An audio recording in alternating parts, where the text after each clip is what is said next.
Welcome back, Days In Podcast Season 2.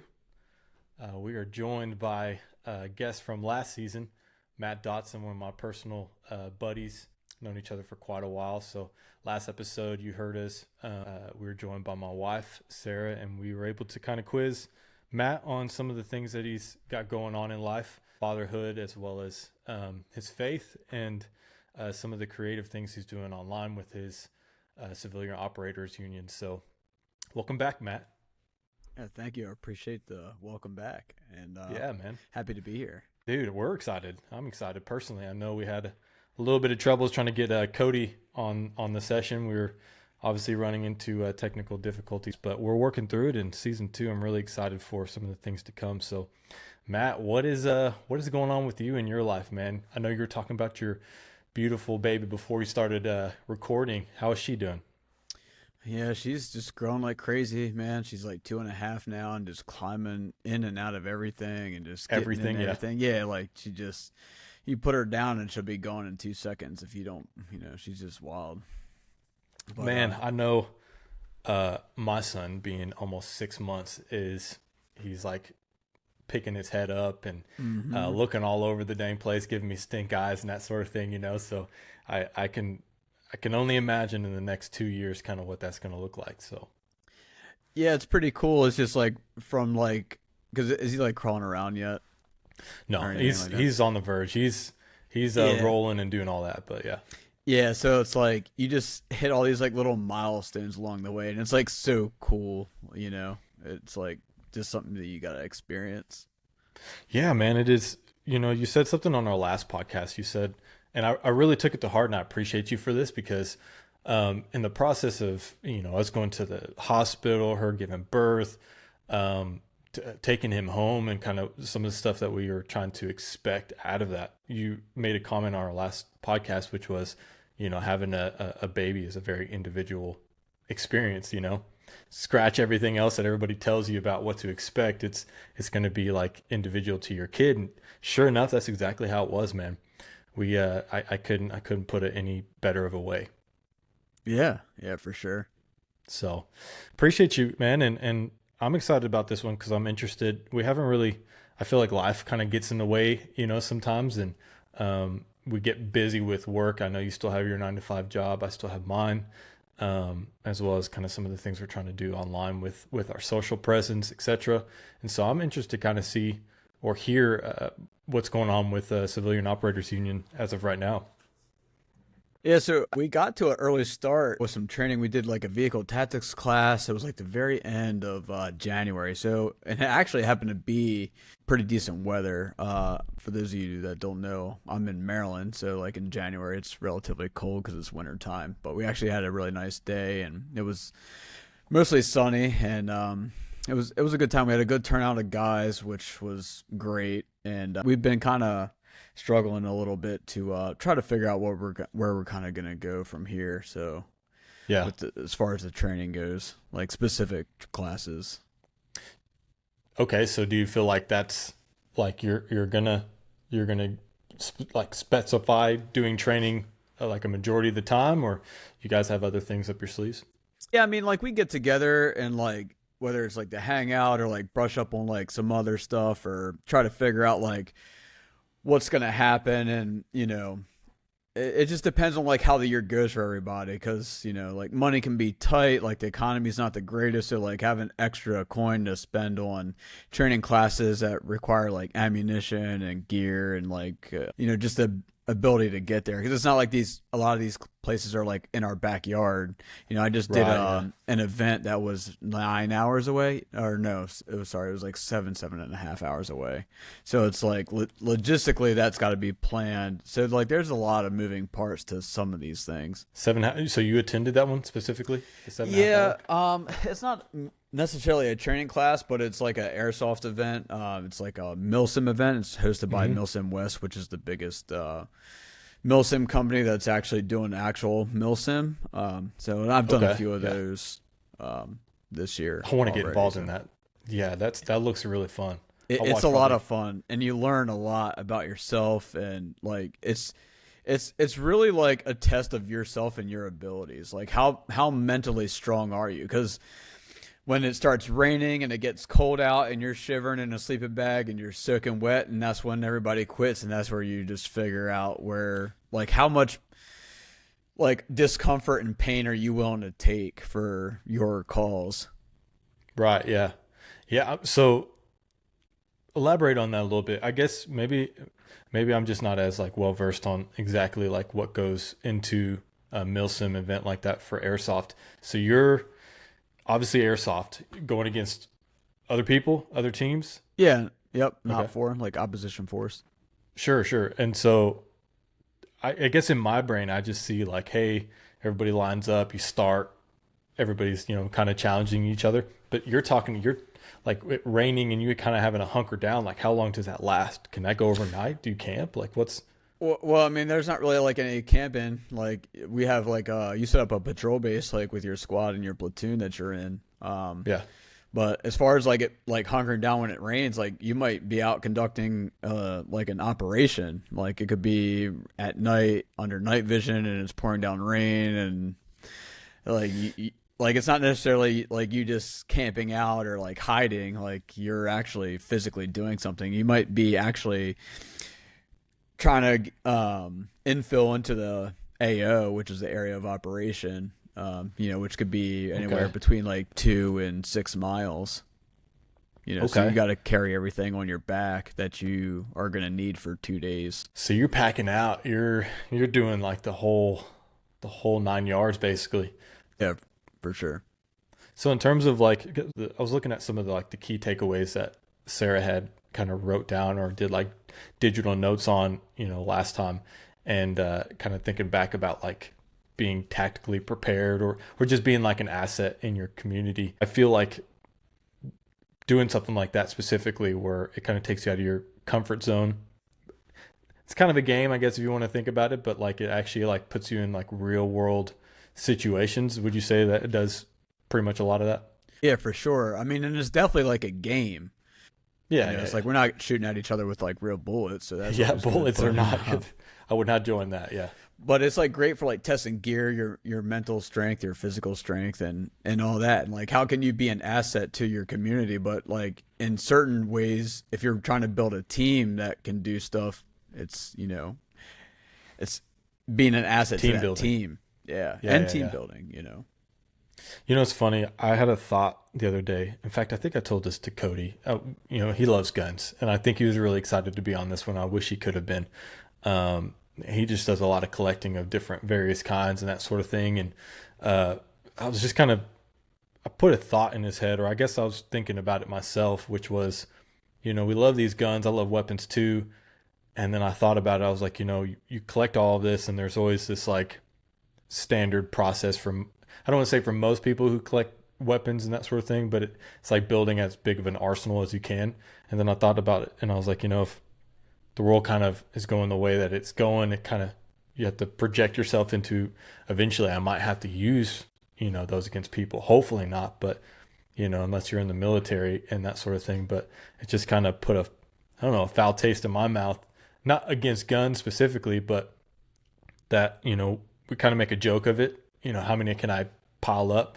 And eventually it's like, what's the purpose of doing that if you don't just like the arsenal and you're actually doing something for self-defense at some point, potentially, it could get to that point. Yeah, for sure. And that's like part of the gun industry slash like the gun culture, like there's the shooters, the instructors, there's collecting, there's, there's competition. So it's just like there's a All over the lot of spectrum, different, yeah, it's like a spectrum of Man. people. And the collecting world is just like a whole lot different where I view these things as tools. Like to me, this is just a tool to get a specific job done. Yeah, yeah, yeah. Yeah. And the job could entail like a lot of different various angles. You're not always just running and gunning and that sort of thing. So I feel like that Milsim that you're talking about really gears you up for the in between, times where you're able to be self-sufficient. You got to work, like you said, teamwork as a unit, which a lot of companies right now I feel like are kind of lacking in. We don't do a lot of team building anymore. It's like everybody goes to Dave and Buster's and, gets drunk or something. I don't know. And Yeah. if that's what you do, I mean, I'm not knocking on you, but I feel like it's strange for me. I can just talk just personally myself real fast. It's strange for me that I'm always trying to push my company that I work for currently to like specifically get out. Let's go to Top Golf, or I don't know, something where, we're getting active and trying to, participate with each other outside of just a normal luncheon or something like that where we're sitting down eating food, just talking about other work. I kind of want to get involved in some functions that allow us to collaborate, from like a strategic standpoint. But, it kind of feels like it falls on deaf ears nowadays. So, Yeah. Well, it's usually the time and the money part that, the businesses don't seem to like want to actually sacrifice for the greater good of like the mental health of the company. right. Yeah. Which I understand, it's a tough time right now with the way inflation is, and probably just this year and kind of what's coming up. I'm sure everybody's kind of nervous at the moment. Yeah, that's because our president sucks. Yeah, yeah. I'm not ashamed to say, man, he's got nothing up there. Yeah, he's not doing that great for this country. But yeah, this year is going to be a real interesting year as well. Come November. Yeah, I don't know if I'm interested or kind of nervous about how it's going to play out. How are you feeling from up there in Maine, right? Maryland. Maryland. Gosh, I always get that wrong, man. I don't know why I say Maine. How are like I don't want to get into like super politics or anything like that, but like how's the atmosphere in Maryland? I mean it's pretty much a blue state. Mainly by like, the super urban areas like Baltimore City and a few other surrounding counties, but the most of it is like red. So like where I live is pretty much red, but we're not the ones that make the decisions for the majority of the state. So Inflation though, is that like hitting you guys pretty hard in that region? I mean it's already, the cost of living up here is already pretty high, so like it definitely didn't help matters any. So I know it's hurt a lot of my friends and family members in their, places of work. So hopefully it gets better. I would imagine. Do you feel like that's like a contributing factor for, like, is there any reluctancy to, really get out there and put money down on, trainings and that sort of thing from like a community aspect for civilians? I mean, I think it's a great point. I just don't know if people think that far into it enough to do it. Like the thing is, it's like a lot of people want to do stuff, but then they don't actually prioritize it to make it, like, it's not high enough on the priority list to actually make it happen. Because it's like, for example, like, for the Milsim events, it's like, yeah, like a lot of guys like say they want to go, but until you buy the ticket, you're not committed to going. Once you buy the ticket, you're like, all right, I need to get myself squared away, my gear squared away, and like I need to make sure like I'm ready, because in a month or two or whenever the event is, like I got to make sure that like I don't let my team down, because like my team is counting on me to do a job. Yeah, I get that, I guess, from the standpoint of working out. I do a lot of working out, and I feel like I'm not going to go if I don't get in the car and start driving that direction. As soon as I'm halfway there, then I have like a logical, like, it's like a chemical thing in my brain where I start rationalizing it in like a way that it's like, oh, well, I'm already halfway here, I can't turn around. I technically could, So Sure. I feel like it's kind of the same thing. Once you commit, once you put that money down, then you kind of have to own up to it. Or I guess there are still some people that probably don't. They cop out anyways. I mean, I totally get it. I mean, when I used to go to the gym, like I work out at home now for the most part, but I do some family stuff at the Y, and that's where we have a membership now. But I just, like, as soon as I would come home, like I literally would just get changed and go right to the gym. Like there's no break in between. It's just like right upstairs, throw the gym clothes on, and out the door I go with my pre-workout. And it's like, because if I sit down for like a second, that's it, man. Like, it's like, all right, I'm just going to relax now. And it's like, that's the easy way out. And it's like, I don't know, not everything is meant to just be that easy. Like, some things you're just going to have to work for, and it's going to be easier for some than others. And I know for me, sometimes it's kind of hard to work out, where other people, they actually like just love it.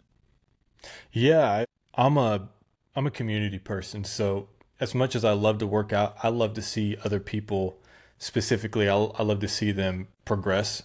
And so if I don't have that tacked on to the fact that I love working out, then I'm probably only about 75%, if I don't have that. Somebody to push me, kind of drive me a little further.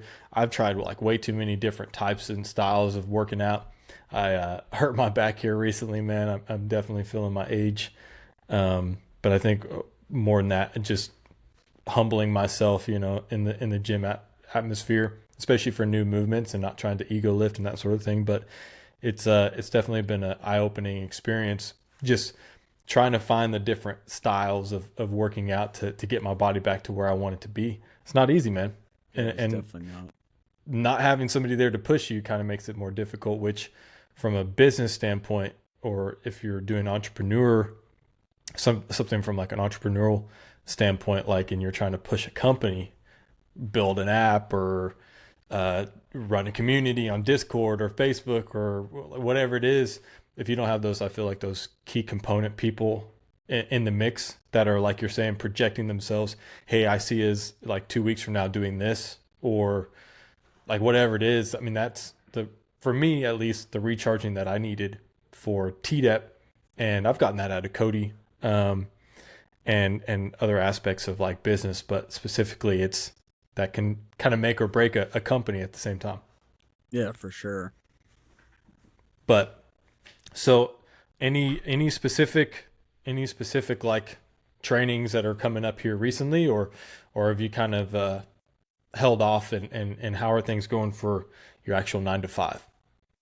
So work is pretty steady. It's like getting that time of year here where, since the heat of the summer is really cracking down, on all the weak links of all the electrical systems of, our Yeah. contracts stuff. So we're staying pretty busy with that. And we have a decent amount of like weekend work, which is, overtime. So, it's extra money. So it's always good for the fam. But, yeah, as far as trainings go, I know some guys were mentioning they want to do some medical stuff, which is always good because you should know how to do some stuff there. Thousand And percent. Yeah. Yeah. yeah, I did a Milsim event April 4th. That was in West Virginia, and it was like in the mountains, and it was cold. It was snowing. It was like 28 degrees. That was a Oh man. rough one. Yeah, that Did you was get really any footage hard, for but I that? made it through. I didn't, but I do like a lot of the other guys in my squad recorded stuff, and it's on YouTube currently. Yeah, you're gonna have to send Um, me links for that, man. I'd love Yeah, to. for sure. Yeah, I can definitely do that. And I did one Memorial Day up in Pennsylvania, and that one was like really good. I did really good there. I was much more physically and mentally prepared. I got about maybe 2 hours of sleep, between 2 and 3 hours of sleep in 40 hours. Wow. And overall, I did pretty well there. And then I have another one coming up in the end of August, like August 30th or something like that, I believe. It's the last weekend of August. Do you represent like four civilian operators? Like, or is that just something you're just doing kind of just on your own, and then it's just a part of that group? Because that's just a community, right? Like, you're not, Yeah, are you yeah. branding that out anywhere specific? No, it's not being branded out, but I do rock a patch on my uniform that I do wear for the event. But it's not like it. I'm the only one that really goes to the events. I think actually I lied. We had two other guys go on the one in West Virginia back in April, and then I went by myself with some other guys that I know that aren't exactly affiliated with the group. The Memorial Day weekend. So, but yeah, I do try to represent like what it is that I'm doing, but It gets I'm just out there difficult. by myself. Yeah, and it's definitely difficult. Oh, especially in like the type of stuff that you're doing, having to be really active. Like you said, maybe some of the other guys recorded some stuff, but I'm sure you're just really hyper focused and absorbing as much as possible and applying as much as possible that you've learned in the past, etc., and trying to get better. And I can imagine that it kind of falls under that a little bit. Oh yeah, for sure. And you got to think there's a lot of people that go to these events. The numbers vary from event to event because some are more popular than others. But I'm doing one in November. It's out in Indiana, which is going to be about 9.5 hours from me, and that one's like 800 people total. So it's like going to be like 400 per side. So imagine you put, and we're all wearing like, like a multicam camouflage uniform, basically, right? At least on the Yeah, one full side. kitted out. Yeah. So like, I put a patch on that says basically the Civilian Operators Union. It's just an acronym for it, so it's COU. But Yeah, imagine like you're not going to be able to pick that out of the crowd. Like you're not going to be yeah, like, oh, there's Matt. Like yeah. because we all look the Waving same. a flag, for everybody to see and stuff. Yeah. Yeah, yeah. Well, I mean, dude, I'm fascinated by that. I got some other buddies that kind of dabble in airsoft, but I think just more like competitively. I don't know how much they take that outside of like the sport or outside of the activity and apply that to. They do get pretty kitted out. I've always kind of wanted to get into that. I always loved paintball, man, and I just haven't. I don't know, man. You kind of find yourself as an adult, the things that you loved before and you never had the time or the resources to do. And you might have the time and resources to do it now and you just have it's not that you don't have the interest. You're just trying to find the time, especially talking about parenthood, man. This is such a interesting time to one, be a parent, I think in 2024, right? Not to change the subject too crazy, but just to be a parent, but also kind of to be a man. There's a lot of confusion out there of like, I think what it is we're supposed to, I don't want to get super in depth, but like supposed to be inside of a household or how we're supposed to interact with people, out and about or even in your company and that sort of thing. So it's just challenging to get out there and do the things that you in the back of your mind might find super fun to do. Like I've been in Dallas, man, for my wife and I for going on 7 years, and we're the amount of stuff I have probably explored Dallas 2%, if that, maybe 1%. Wow. It's sad. We're trying new places, and usually that's to eat because who doesn't like to eat? But I definitely want to kind of utilize this time to get out there and explore activities that I typically wouldn't. Part of that would be paintball or airsoft, or even something of kind of what you're doing. Yeah, I mean, for sure. I mean, you got it's all like time, you got 24 hours in a day, and it's like, what are you willing to give up to do something that you want to do? Do you have any convictions about certain things? You know what I mean? Like, where's your moral compass coming from? You talk about like being a man, and it's like, well, where's that coming from? Is it biblical or is it like worldly? Like, some people Sure. can't figure out what a woman is. So it's just like, I don't know. You're also, to go back on finding something you do that's fun. It's like, is something that you're doing fun, productive in your life to be able to progress you into something that you need, like a skill set or something like that. Yeah, sure. Because Yeah, the because time that, hold it real quick, the time that you're giving up has got to be worth it. You know what I mean? Like, I might be missing time with my kids to go do this Milsim event, which isn't the greatest in my head. I'm like, man, it would be nice to kind of hang out with the fam or go do something. I'm missing church on Sunday. And it's like, what am I doing out here that's worth it? Like, it's because I'm out here trying to better myself so that way I can be a better protector and a husband and a father for my kids. But it also has to come in moderation, right? Because I can't just be going all the time and doing these events all the time, and then it just becomes a justification for doing things that you like to do. So it all has to sure. be done, like, it's got to Yeah, be and we see thought that out. a lot, in the household. I think, especially from a man's perspective, something that feels like it was an obligation becomes something, I don't want to say like pleasurable, but in a way kind of, a lot of people love to work, a lot of men love to work, and it seems like they're going and they're breaking their back and oh, well, poor me, I just didn't get a chance to be there today. But really, you like to work, and that's okay to like be honest about that. I think that I definitely think men should be a little bit more honest about that. And maybe that's just like an area of their lives that they felt like they were lacking in. And so they're getting, who knows? That's like another podcast, deeper dive, Yeah, and yeah. that sort of thing. But I think about that a lot, especially as a a man in his 30s right now, and some of the challenges that I face is, uh, kind of what has built me to where I am today, what I find fun, what I find productive, what I find necessary that I need to be doing with my time. I've been waiting for this. I've been waiting for the 30s specifically. I told that to somebody the other day. The 20s were nice. I feel like it's not a bad thing to enjoy your 20s. For me, I kind of always felt like I needed to use that to prepare myself for the 30s and do things kind of polar opposite. They always, tell you, hey, go out there and be stupid. And I did some stupid stuff, but at the same time, like I didn't want to give the 20s all of my fun.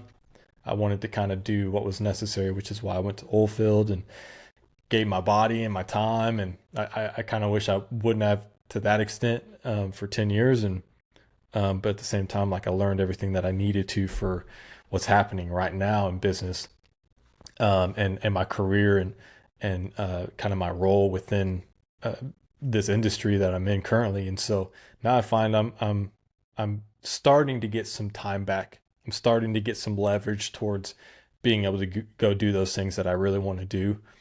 And I mean, hopefully in the next 5 to 7 years, I can really start saving up and putting myself in a good position. I say all that because where do you find yourself currently at? What age are you at the moment?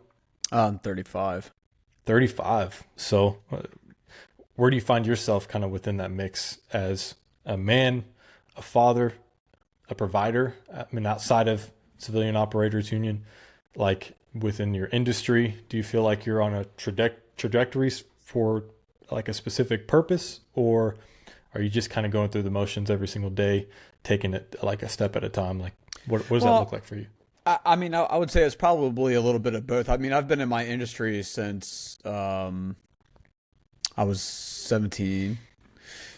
So it's about 17 or 18 years. So I'm kind of like well established into my career. Sure. So a little bit of it's, at some point going through the motions. And don't get me wrong, I have my challenging days at work and stuff like that. But, for the most part, it's just, sorry, I forgot your question. Like what's your, like, are you aiming for something specifically out of all of that? Like everything that's going on in your life with the community that you run with I mean, your family is your family. I don't know if there always has to be like a purpose for a future there. And if you want to touch on that, you can, but like what's currently, you said you've been there doing that for 16, 17 years. Are you going up? Like, is there goals of going up? Like, are you hoping to use that to go, like to boost something else, further in terms of like career or industry or entrepreneurism or anything like that?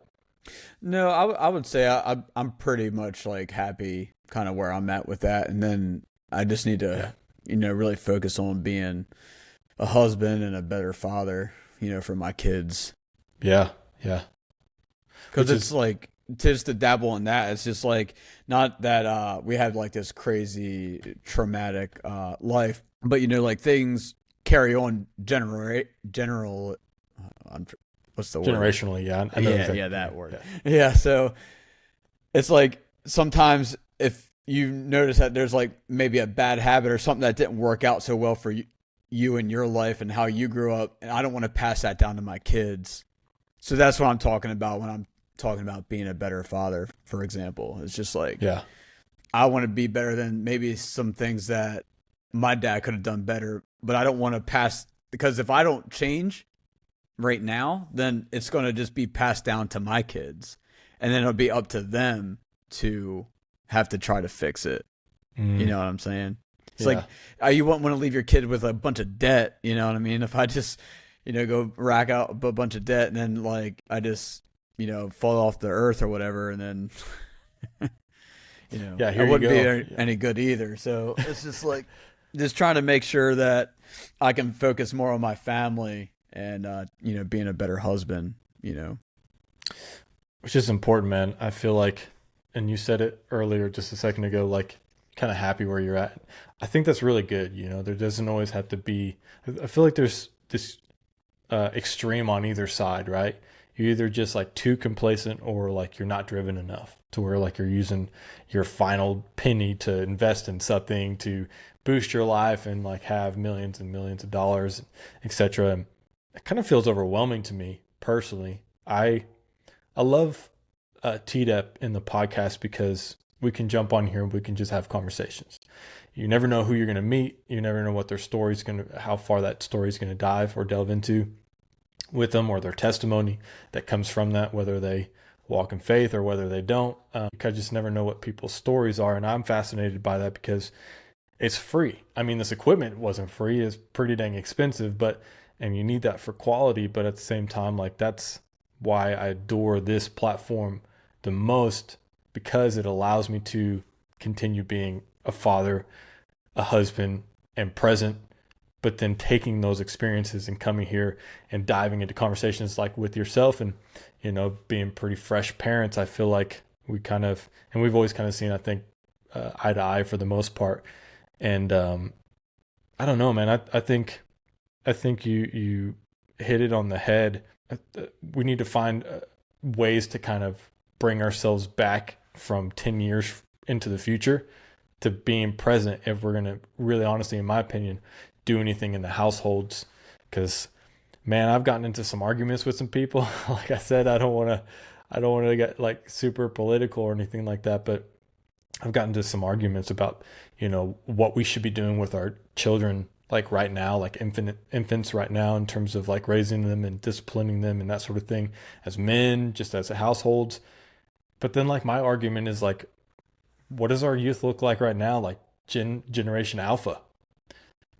It's kind of, I don't know what your takes are on that, but it's in my opinion, I just don't know which way we're headed, Yeah, I would love to say that I'm confident that we are heading in a better direction, but I really just don't think that's true. Sure. And I think that the biggest issue is like, what's that saying? Like, it's like hard men create like easy times creates. Yeah, I forget exactly what it is, but it's just like the lack of masculinity over time. I feel like, and the separation of the nuclear household has definitely caused kids to not be able to perform at I think it's really breaking down society. Yeah.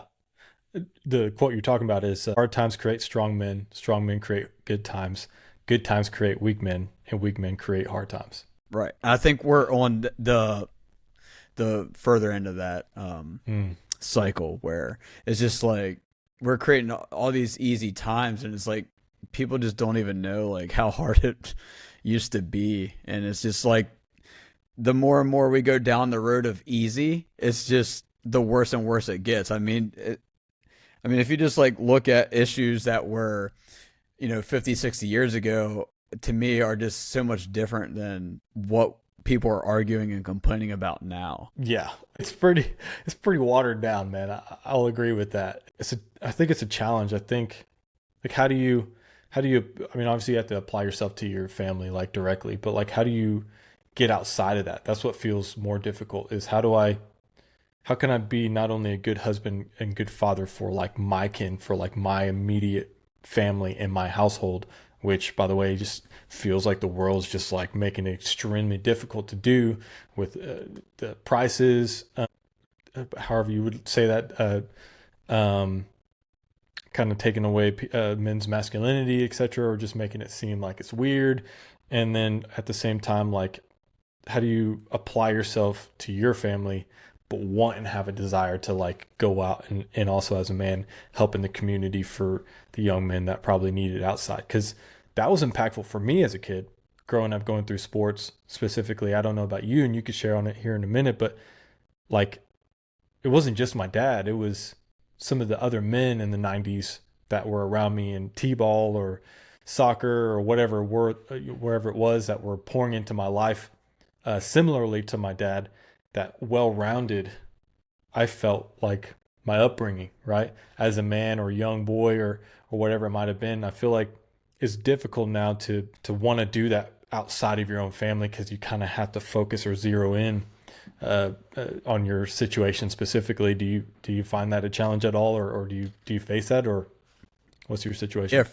yeah, for sure. Because like, think about it. Like, we talk about like things like 60 years ago. Like, dude, we have so much access to information. It's insane, right? Like, if Right. somebody farts in New York, like, we can know about it in like 2 seconds, right? Like, it'll be on TikTok and a meme, right?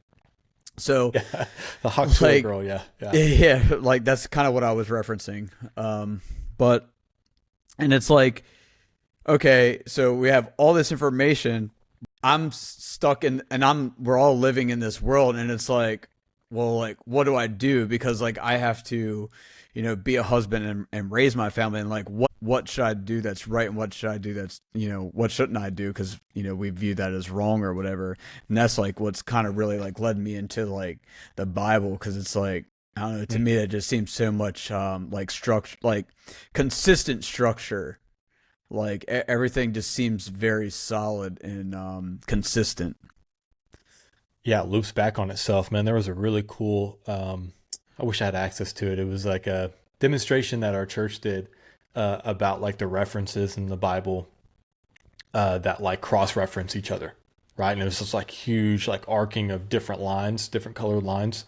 And then it showed on the bottom, like it was arcing up top, but then on the bottom where it like was a horizon going down, each one of those white lines that were going down, the further it went down was how many times it had been cross referenced, and it was like 65,000, dude. It was Oh, ridiculous, So in terms of like looking for concrete, like evidence or truth from that book, you're gonna find it one way or another. And I always challenge people, especially the ones that maybe don't believe, like I don't know if I'm gonna have like the answers that you are looking for, or if you're just wanting to debate. But just like go and dive into it specifically and see what happens. You know, there's something that individual that happens, just like parenthood with your baby that's born.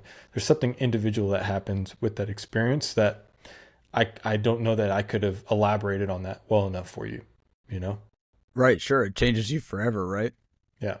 Like your life will literally never be the same now. Yeah, everything that you thought about before that you're like, oh, that doesn't matter. You start to kind of just walking through life and the way you interact with people, the same people that you would have shunned. And it's like, oh, I'm never going to talk to that person ever again. You start finding yourself even like a week later going, man, maybe I should call them and apologize. You don't even know why. You're just, that Yeah, yeah. conviction. You're like, maybe I should like, maybe it was me. Maybe I did say something wrong. And you start considering their feelings and just like your intentions behind the things that you say. And that's not something that's like, you're just learning. It's a growth of your like spirit and soul, in my opinion. So No, I could definitely see that for sure. yeah, which is interesting, man, because that was huge. That was something that Sarah wanted me to kind of elaborate on as one of her questions, since she's not on here. Kind of where you're at in your faith, because I know we've talked about a lot of in terms of like your company, your industry, a civilian operator union, but your kids and your wife and your family, all that kind of ties into that. I feel like from our last conversation, I'm curious to see kind of or hear where you're at with your faith. Like, is that boldened? Is that grown, flourished? Are you in any more Bible studies? Oh yeah, for sure. I'm still in the same Bible study that I was in before. My wife and I did a co-ed in-person Bible study at our local church that we were attending.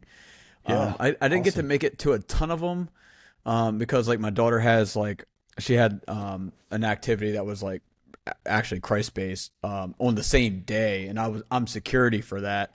At least I was this past year. The season's over now, and then I work a lot of Yeah, nights.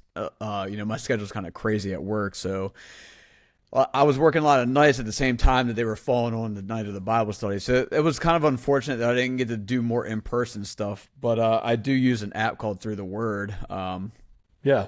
And I'm still in that same Bible study. And that Bible study has grown, I think, to like 12 or 13 guys now. And we do it, Oh, it's every day. It's every day. Like, so we've gone through the book of Mark and Ecclesiastes, Ephesians. We've gone through Daniel. We've probably, I don't know, we've gotten like less than 1% of the Bible done, but it's so big. I think we figured out that it would take us like 3 years or something Yeah. to do the whole thing. Uh, I think like the outward perspective is you look at it like this like huge index book, right? And who wants to read the encyclopedia, right? But you start diving in, and then the scripture speaks to you in such a way that maybe you didn't even like consciously know why you opened at that like scripture or that book in the Bible, and you just start reading, and you're maybe even just a chapter in, you start realizing that it's like speaking to your immediate life and like what's going on. Like, I don't know why I was led to go to Romans. I don't know if I've ever read through Romans, and something was just telling me, just go open up Romans. And Cody and I jumped on and did the first 2 chapters because it was like, okay, we'll do a chapter a day, and we like put it off and put it off and put it. Finally, we were like, okay, we're gonna test this equipment, which is funny. This was on the day that like we were testing equipment and it was working. So I have it recorded, which is nuts. And so, but we like cracked open the Bibles and or the Bible, and went into Romans. And dude, I don't know if you've read through Romans, but that blew like my socks off basically, because it was talking about kind of a little bit of where I am, and I felt conflicted about it because Romans, especially the way it starts, Jesus talks a lot about kind of like the Christians that aren't being good Christians, right? Lukewarm followers and people of faith were like the Gentiles or like showcasing better qualities or better judgment of the law or his law than the actual Christians were. So it was, for me, I was like, oh man, I was reading it. It was like hurting me because I was like, I probably have some of those tendencies, and it's probably what scares a lot of people away from Christ is, being basically I don't know if it's the right word, but just a contradictive Christian, right? Oh yeah, like a judgmental one. Yeah. Is that what you mean? Like where it's like you fear the judgment of like a Christian, so it's like that's exactly why I don't believe or Yeah, like it's that. like it's when you like, if I were to be like, oh man, being Christian is this, and oh, like it's this great experience, and you gotta do these things though, and then I turn around and I walk outside and I like do the opposite of all those things.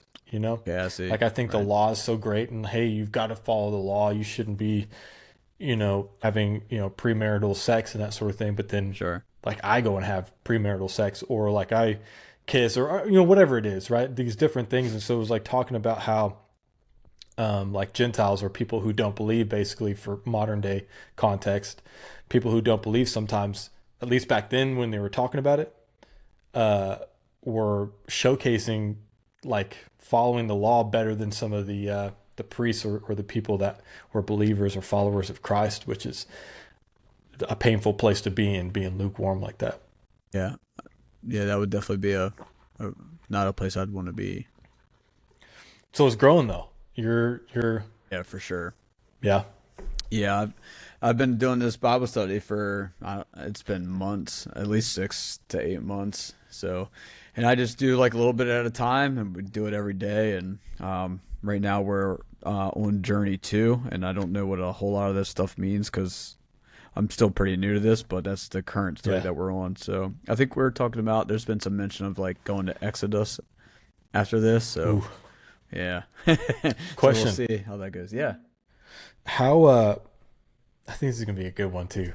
How has I think we talked about this a little bit in the first one, but your relationship now, that it's been such a long time since our last session, how has that like affected your walk as like a husband, a father, and also with your industry or your like career? Because I feel like that's tied into your answer earlier, which is pretty happy where I'm at because the scripture kind of reveals, or just walking in faith with Christ kind of reveals things to your life that are more important than the things you thought were important before. Maybe I'm just off. No, I don't think so at all. I mean, I definitely, I like when I definitely feel like a lot of convictions depending on like, a certain circumstance that comes up, right? And I'm like, well, this is the way I would normally do it, but I know that's like not the way that God would want me to do it, so or handle it or whatever, right? So, kind of to Has that affected like any relationships that you've had in the? You don't have to touch on that, especially if people are going to listen to this. You can kind of have to sometimes skirt around things, but I know for me it probably has, for sure. Just having to take a step back and address certain situations in my life differently, both in my career, especially being in management and that sort of thing, but also from like a friend perspective. Or has that like affected you? Some people would put a negative context on it, but I feel like when you walk in that way, when you walk within like the growth of your relationship with Christ, it's not really a negative aspect if people start removing themselves from your life. Maybe it was just kind of meant to be. Yeah, no, like, dude, you just hit on everything so perfectly. That just blew my mind. Cause like, I try to be like, especially like within the group, right? That I'm with the civilian operators union. I really want to, it's really like a strong conviction to, normally I'd be like really passive, like it's okay. Like you're fine. You know what I mean? Like, or just like, for like an example, like I just like coddle somebody's feelings or something like that. And not that I'm trying to deliberately hurt anybody's feelings, but I feel like there's a lot of hard truths out in this world, and they're like hard truths. I feel like giving people like the real answer instead of like the, watered down version, which isn't really like, right. I've felt like really strong convictions to actually give people like, I don't know, the way that like I really feel about something, as opposed to just be like, well, we can just sweep this under the rug. Like, you're doing fine. Like, it's no big deal. Or like, hey, we should like work on this. Like, no, it's like, if you're unhealthy, you're unhealthy. If you're making poor choices, you're making poor choices. That doesn't mean that me saying that I'm making great choices, but like, it's just like, I'm not going to give people like, a false answer just to save face, Yeah. Or it's accountability too, right? That's Yes. that difference between, man, I don't know why I want to, let me look this up, since this is kind of why I like this setup, is because I have my computer here. So I kind of want to start during some of these sessions looking some stuff up if I don't know the answer for it. So This is where you need Sarah behind you. I know, right? Eventually. Who's prejudiced against? Okay, that's not. I was going to use the word bigot, and I was not going to use it right. But a contradictive Christian, basically. Just because you point out things in people's life and it makes them uncomfortable, I think that's what like a relationship with Christ kind of does to some people around you. I think that's why you lose friends. At least for me, that's some of the only things that I could chalk it up to is I stopped drinking, right? So because I stopped drinking because I had conviction that I needed to be clear-minded, and I didn't want to introduce, substances to my thought process and the way that I interact with people and that sort of thing. So you lose people because of that, not because you stopped being a good friend, but because it's kind of this feeling of, he stopped. So like, is he going to look at me weird when I'm drinking? Right. And so it's like this weird conviction that like a spreadable conviction that comes off of you when you're around people after you stopped doing certain things or substances or whatever it is, going to certain places. And so I feel like from what you were saying, it's hard to stomach somebody who's willing to call you out and go, hey man, like you got to get in shape, or you've got to stop drinking, or you've got to, pick it up and maybe get a new job, maybe get a better job, man, because it's not working out, because like you're not making enough, and I see how it's hurting you and it's starting to affect your family and your kid or whatever it is. Having those conversations, especially as a Christian, people chalk it up and they're like, well, you're just because you're like a too good Christian and that sort of thing, and your life can't be hard or difficult, which on the contrary, following Christ and having a relationship with him is very difficult. It's not easy at all.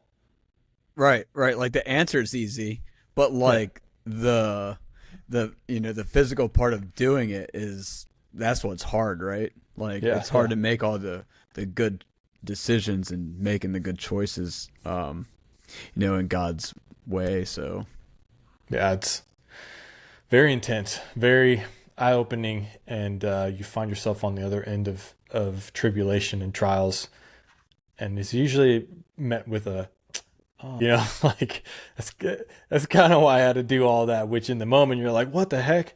I was talking to somebody about that about Job, the story of Job, and everybody always loves to go back to like Job and well, he persevered through all this stuff, in the name of his relationship with Christ and or with God.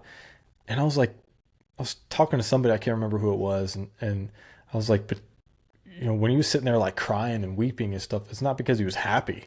He was losing everything, but his dedication, like that's like where the story focuses. His dedication, his loyalty, his faith in God, like got him through that situation. But the dude was going through like the worst crap.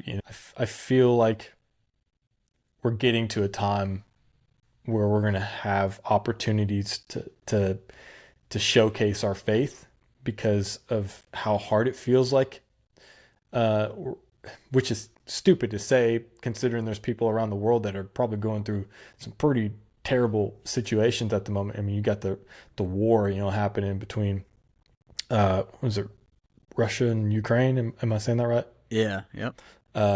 Israel and Hamas and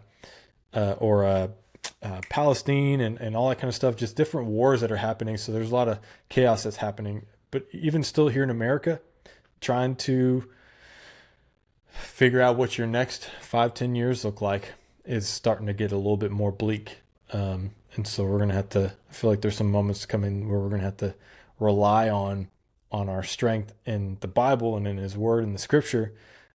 But it's going to be just as important to be tactically prepared for what could happen physically around us as well, which is kind of what you're doing. Sure, and part of that's like God's work too, right? Like it just depends on like you talking about like getting ready. It's like, but like where are you getting your source of information from for your moral compass? Right. Like because the people that are making the decisions off of a lot of worldly style of views, that's gonna like fluctuate so much. Where like I think the human brain like likes consistency, and you get that with the Bible. And I think that was like, I guess, for the lack of a better term, like a selling point for me. Yeah. Is like like you look at a lot of things that just like blatantly like don't make sense, or like if you try to use logic, right? And it's like you get to a certain part and you're like, all right, I'm tracking. And then you're like, well, like this technically contradicts that. And it's like, all right, so maybe that doesn't work. But it's like if you go into the Bible, like the Bible is the most consistent thing that I've ever seen and read. So yeah, that's why I put my faith in that and in Jesus Christ. Man, I love it too. When you sent me that text, it was either a text or a phone call. When you told me that you were, dude, which is crazy. I was elated, man. I was so happy just to know that we were on similar terms and paths. I mean, obviously, once you dive into it and you start to realize how much truth there is and how much, you kind of get these revelations from past and present and probably even future times to come of how it connects you to the Creator. To see somebody else come on board with that is probably the greatest thing, because that's like the Great Commission. We were talking about that this last sermon on Sunday, and I'm getting into the church a little bit more connected. I've kind of been a church warrior Christian and haven't gotten too connected. And I like to say, now I'm not too ashamed to say that I usually use the excuse of, oh, well, I'm too busy, or I got other stuff going on, or I haven't found the right church, right? Yeah. But just recently signed up for the media team to see if I can help them. Yeah, man. I mean, just getting connected is the big deal. And you know what's crazy about that? I would have never done that if I would have never started this podcast. Wow. So it's like God's working through you. Purpose, yeah. The podcast, yeah.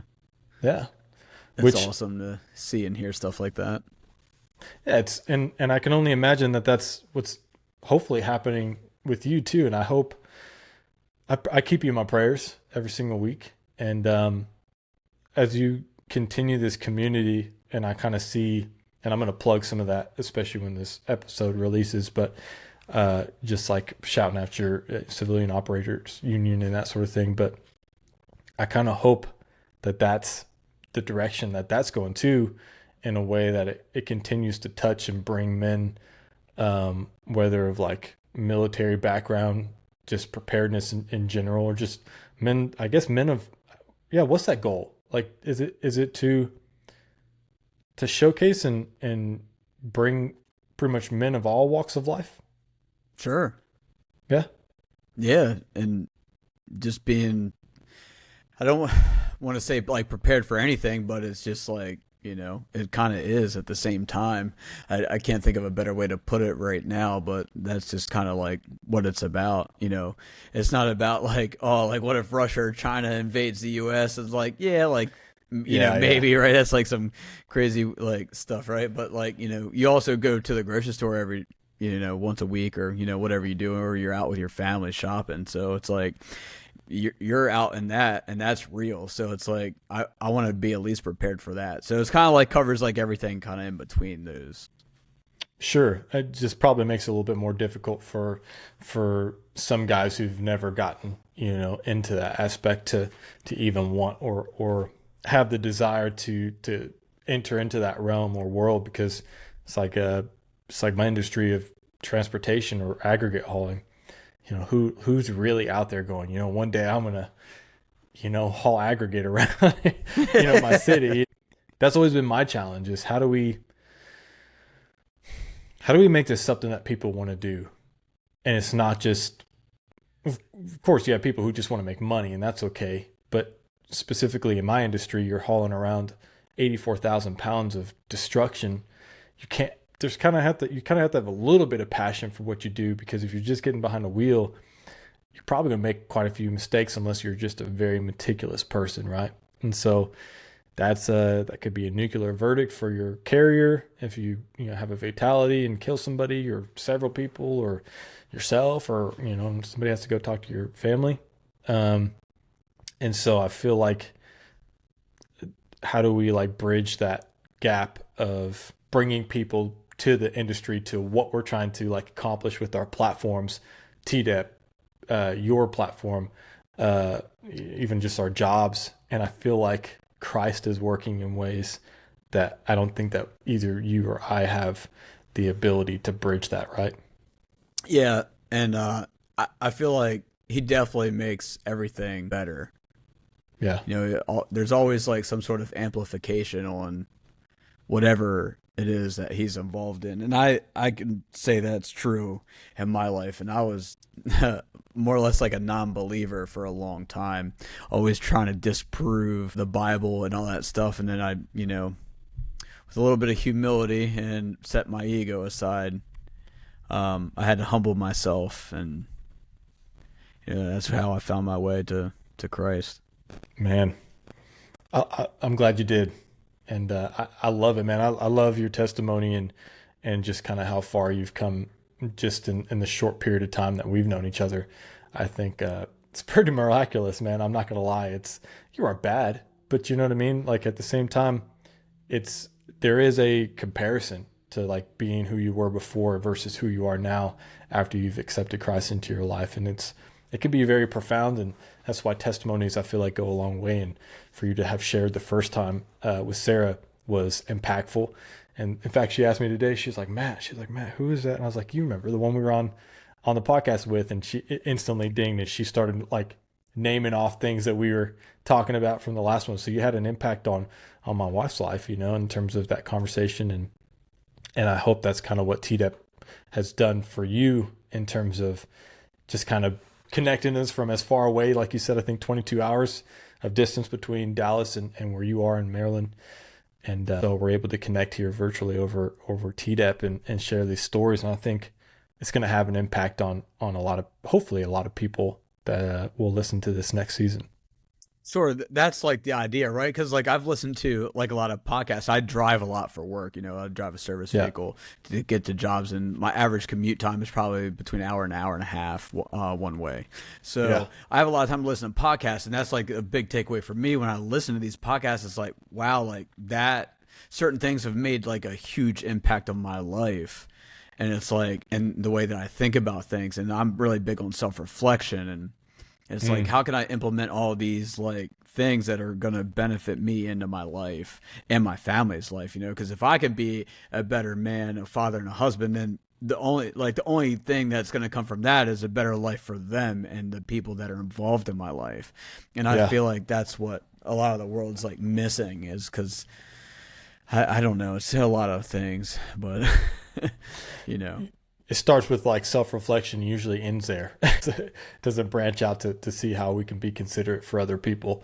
It's just kind of how many wins can you get personally and individually is kind of what it feels like.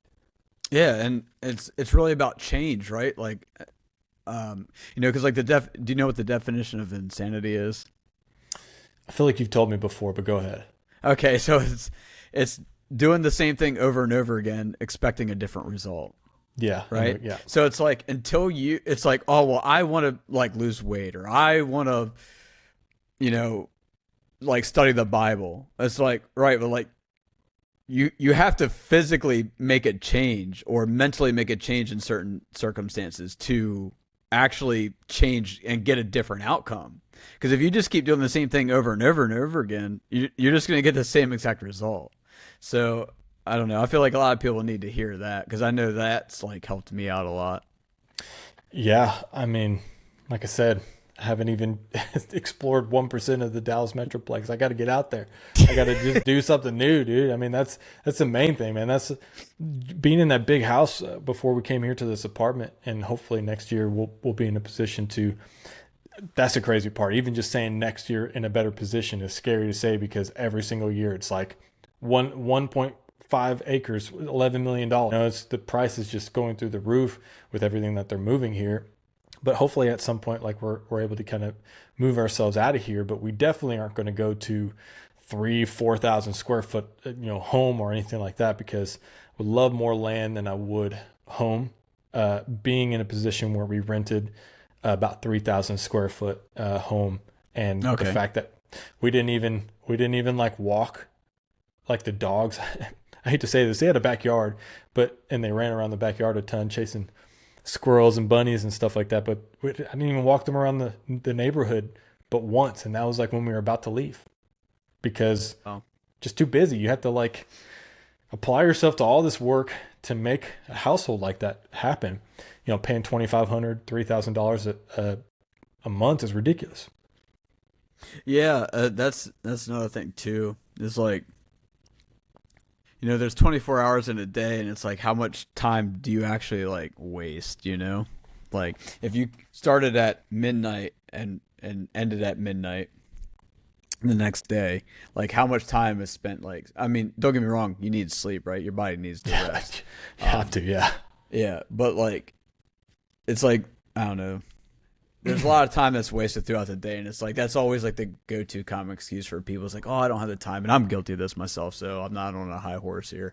But it's like I just didn't have the time to do that. It's like, well, you probably spent too much time like scrolling through like Facebook on the toilet, and then you sat down on the couch for a minute, and then you spent an extra half an hour eating dinner that you didn't need to waste. And it's like, man, I could have yeah. went out and walked my dogs today. That's exactly it.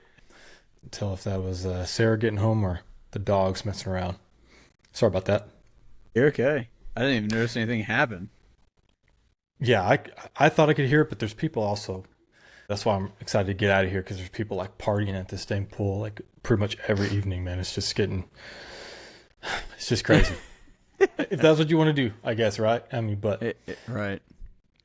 but no, man, you make a valid point, and dude, I'm thankful for you. I'm thankful for your time, man, and your eagerness to get back on here and conversate. Like I said, it's nice to know that we have somebody across the United States in a different area code that's able to kind of relate with what we're doing here, which is, like I said, the whole point of TDEP, and being able to connect people and their stories and different walks of life and like what they're doing. But man, I think you have an impactful place on this podcast in terms of what you shared so far, and I'm appreciative of it. I'm excited to to kind of see how both of our journeys continue to meld into each other, especially in our walks of faith. And I would like to get connected with you. I know I didn't join you on that last Bible study. I mean, you're doing the same thing or the same one, but I'd like to get connected with you, man. Yeah, we should definitely talk more on that and making that happen. Yeah.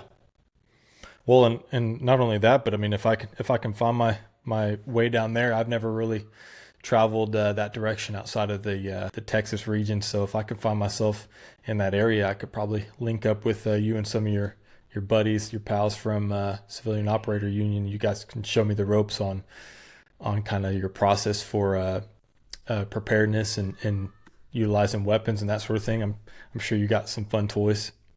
Yeah, we definitely have some fun toys. That's for sure. Sweet, man. I appreciate your time. Yeah, appreciate you, brother.